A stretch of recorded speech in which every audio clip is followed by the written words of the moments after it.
Manipur CM N Biren Singh resigns all of a sudden one day before the scheduled assembly session. What is the reason behind it? What's churning up in Manipur? That's our topic of discussion today. This is Tharun V. Bhatt, Assistant Professor of Political Science and Public Administration, and also coach for civil service exams at Universal Group of Institutions, Bangalore. So what is this Manipur news? Let's find out. Let's try and know things from UPSC's perspective. Let's begin. So this is the news. Manipur CM N Biren Singh, a member of Bharatiya Janata Party, resigned on February 9, 2025 amid ethnic clashes between Meitei and Kuki communities. So what is this Meitei and Kuki community tension is what we need to know. We will know about it in this video. So the BJP leader, that is the CM N Biren Singh, handed over resignation letter from the post of Chief Minister to Governor Ajay Kumar Bhalla. Alright. His resignation occurred a day before a scheduled Legislative Assembly session where the opposition Congress party planned a move of no confidence motion against him. So what next in Manipur? What will happen if the CM has submitted his resignation and the governor has accepted the resignation? What next can happen? It's the President's rule, of course. So what is this President's rule also you need to know? That is article number 356 of Indian Constitution. So let's know about it. So what next? Speculation of imposition of President's rule in Manipur. Alright. So when was the last Manipur Assembly elections happened? Do you know about it? 2022. And how many assembly seats are there in Manipur? This also is a general knowledge you need to know. 60 assembly seats. And Manipur became a full state in the year 1972. That also is important. We'll know all about this in the next sessions. So please watch on. So what is President's rule? This you need to know. Under Article 356 of Indian Constitution, if a state government is unable to function according to the constitutional provisions, that means breakdown of constitutional machinery in the state has taken place, and then the governor can recommend to the president to impose President's rule in the state. Alright, this is how President's rule gets imposed. Alright. So what happens when President's rule is imposed on a state? One thing is, the CM resigns means his Council of Ministers are also supposed to be resigning and the entire government is dissolved. Alright. And then what happens to the Legislative Assembly? It can be dissolved or it can be suspended. Under what circumstances it can be dissolved and what circumstances it can be it is supposed to be kept under suspended animation. All these are described in one of the Supreme Court cases, and the name of that Supreme Court we will discuss shortly. Please hold on. Alright. So imposition of President's rule has significant implications, including the dismissal of the State Council of Ministers, the dissolution or suspension of the State Assembly, and the central government's assumption of the state's executive authority. Alright. Central government takes over by way of President's rule. The President can declare that the powers of the state legislature are to be exercised by the Parliament and can take all necessary steps, including the suspension of the constitutional provisions relating to any body or authority in the state. That means the union government takes over the executive authority of the state whenever article number 356 is imposed. Alright, moving on. The imposition of President's rule is subject to parliamentary approval and judicial review. That's what I said. Parliamentary approval is a must when article number 356 is imposed by the President, because it's an executive action and ours is a parliamentary form of government and Parliament's approval is required, and only then article number 356 gets its full power. Alright, President's rule cannot be imposed on the whims and fancies of the union government. It can be imposed only with the approval of the Parliament. And how will it approve? It can approve with simple majority only. Alright, and judicial review also is there, and the Supreme Court of India in S.R. Bommai versus Union of India in 1994 case has laid down guidelines to prevent the misuse of article number 356. On many occasions what has happened is, whichever government which is in the union has misused article number 356 to bring down governments which are not the party which is in the union government.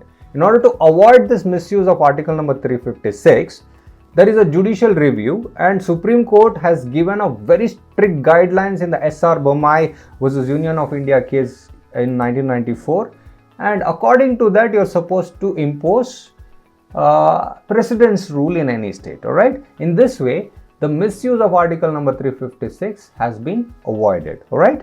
Moving on. Emphasizing that it should be used sparingly, not always. Article number 356 has to be used in emergency situation, not like, on the whims and fancies of the government of the union. All right. Emphasizing that it should be used sparingly and only when absolutely necessary to uphold constitutional governance. Correct? When constitutional machinery of the state has broken down, only then Article 356 is to be applied, not otherwise. That's what Supreme Court has clearly said. Moving on. What led to Manipur violence? It all happened in 2023, I'll tell you. Manipur, a northeastern state in India, you know that, correct? Witnessed ethnic violence between Kuki community and Methi community. These two are predominant communities in the Manipur region. And you got to understand that these Kuki-Zo community are the hill region community, scheduled tribe community, and then there is another community called Methi community who are 53% in population, and they are predominantly Hindu communities. All right.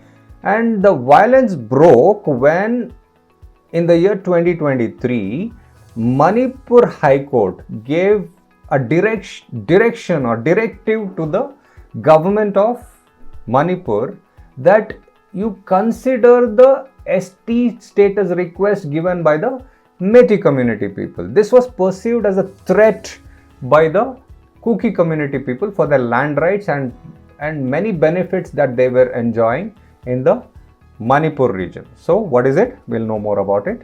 Look at this. In May 2023, Manipur, a northeastern state in India, witnessed ethnic violence between Methi people, the majority residing in the Imphal Valley, and Kuki-Zo tribal community from the surrounding hills. So basically it is the clash between hill region people as well as valley region people.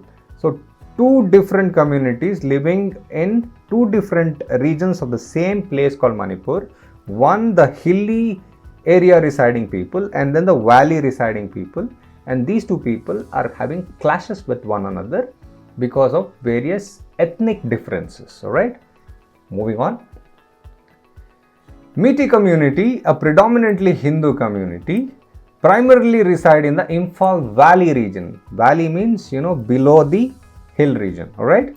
And constitute about 53% of Manipur's population. All right. And Kuki-Zo community, predominantly a Christian community, inhabit the surrounding hill districts, and their population is less compared to this Methi community. What is the population percentage? 16% of the state's population. So what is 16% of the Manipur state population? What is the overall population of Manipur as on 2011? That is 2011 census, the last census. The population of Manipur was roughly around 28.5 lakhs. Okay, remember that. Out of 28.5 lakhs means 28.5 lakhs is a very little or less population, isn't it? It's predominantly a green belt, a forest region. All right. Genesis of the conflict. In April 2023, the Manipur High Court directed the state government of Manipur to consider Methi community's request for ST status. And this was perceived as a threat by the Kuki community because they felt that if ST status is given to the 53% dominant community in Manipur region, if they get the ST status, then whatever the benefits that Kuki people were enjoying with just 16% of the state's population and also their land rights, it would be under threat, isn't it? Now the land has to be redistributed among the STs, and this would lead to their decreased rights, and this should not happen according to them. So this led to clash. See, all the wars or all the conflict or tension begins with three reasons. One among these three reasons or a combination of it. One is it could be either land, or it could be gold, or it could be a woman. These three are the primary reasons why conflict which will escalate to a war. You take the example of our Ramayana, Mahabharata, or even the world wars. All these conflicts began with either land or gold or woman, isn't it? Think about it. Alright, moving on. So as of May 2024, the conflict resulted in over 220 deaths and displaced around 60,000 of individuals. And don't you think it is the moral responsibility of the chief minister, who's the leader of the state, who's the head of the executive, to submit resignation? So the opposition party is criticizing that this is too late an action. So let's see. Quick facts. Manipur became a princely state of India in which year? 1891. And in 1947, when India got independence, Manipur became part of Indian Union. And in 1949, Manipur merged with India. Alright, we will discuss all this separately, but for now, please remember all these quick facts. In 1956, when state reorganization happened, what was the status of Manipur? Manipur became a union territory, alright? And then in 1972, Manipur became a state under the Northeast Area Reorganization Act of 1971. This is an important act that you need to remember. State Reorganization Act happened in 1956, correct? And in the year 1971, Northeast Area Reorganization happened, and basing on that act, Manipur became a state.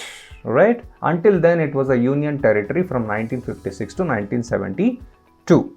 Moving on, last election in Manipur happened in the year 2022. And what is the result of the election? The result of the election is BJP won 32 seats, one more than the required majority. That means total number of seats in Manipur Assembly is 60.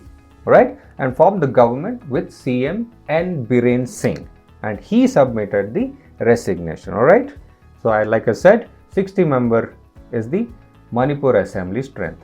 Now, let us consider how UPSC can frame question on this. UPSC can frame multiple question on this. It can ask question on what is this article number 356, what is breakdown of constitutional machinery, or which is the Supreme Court case which has done the judicial review on article number 356, that is SR Bommai versus Union of India in the year 1996. What is that case all about, and details of that case? All these things you need to remember, but because of the paucity of time, I'll just discuss one question which is of the level of UPSC. Alright, let's see this and let's see if you're able to answer this. This is a tricky question, I tell you. Alright, look at the question. Consider the following statements regarding the Metis and Kuki communities in Manipur. Alright, it is about Kuki and Metis communities. This was a topic of discussion. Let's see if you are able to answer this. If you were vigilant enough, you will be able to answer this. The first statement is, the Metis community primarily resides in the hill districts of Manipur. Is it a correct statement? Let's see. The Kuki community has been advocating for scheduled tribe status. Is it a correct statement? So, which of the following given above are correct? So, you have four options. A, 1 only, B, 2 only, or C, both 1 and 2, or D, neither 1 nor 2. What is your answer? Think and answer, and let's see if you get the correct answer. The correct answer for this is D, neither 1 nor 2. Why? I'll tell you. The Metis community primarily resides in the hill districts is a wrong statement. It is a valley where these Metis community people reside. That is what I discussed. You just go back to this video and see the notes what I have given. It is that Metis people reside in the valleys of Manipur, Imphal Valley. Alright, so it's a wrong statement. And Kuki community has been advocating for scheduled tribe status. Is it the Kuki communities who are advocating for scheduled tribal status? It is actually the Metis community, isn't it? So this is the wrong statement. So obvious answer is neither 1 nor 2. If you have got this right, that means you are vigilant, you are observing, and you're smart. And if you haven't got it right, no problem. Watch it once again and you will get it right. Errors are no issues, but correcting the errors is important. Alright, that's it from me today. I hope you enjoyed this quick video session. This is Tarun B. Bhatt signing off. Namaskar.